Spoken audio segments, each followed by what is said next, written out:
When the church functions optimally, the way we ought to function, exploit manifest in all these three major spheres that I'm about to mention. The first sphere is the exploit of supernatural deliverance and signs. This is breaking the law of nature to validate the gospel and deliver nations from oppression. When Joshua looked at the sun and said, "Son, you cannot go down yet.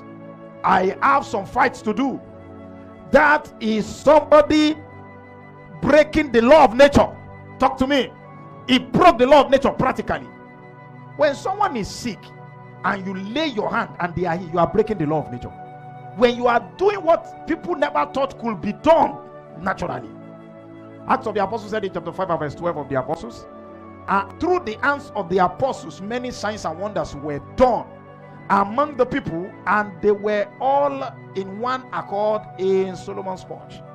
The next exploit that you will see when the church is functioning optimally is the exploit of marketplace and institutional dominance. This involves secular space with supernatural wisdom, excellence, and structural solutions, exactly like Daniel and Joseph did. You know, Daniel was manifesting spiritual power in administration. The scripture says that they were found to be 10 times better in their workplace. The king recruited some people to work for him, Daniel chapter 1 and verse 20.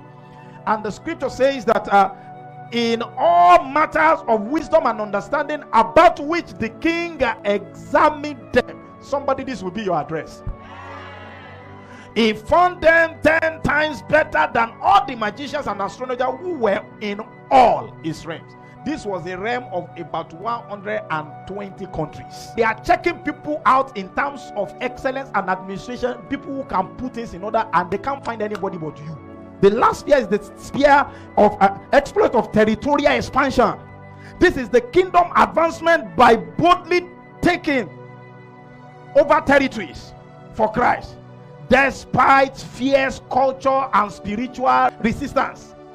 Beloved, do you know there are resistance everywhere? There are things that don't want the kingdom to advance, but God wants us to be there to advance his kingdom in every territory. Despite the level of culture and spiritual resistance that the saints of old encountered, they still did exploit. They still did exploit. Paul was talking in 1 Corinthians 16 and verse 9. Apostle Paul said, "For a great and effectual door is open to me." But look at that. He said there are many adversaries. So in other words, anywhere you see Paul doing exploit, there are resistance. But he still defied those resistance. Listen to me. There will always be workplace envy. There will always be workplace gang up. Well, you are a chicken. The moment they said that, please, the trouble in our workplace is too much, I will resign. No, you are not the one to leave that place. They need to leave for you.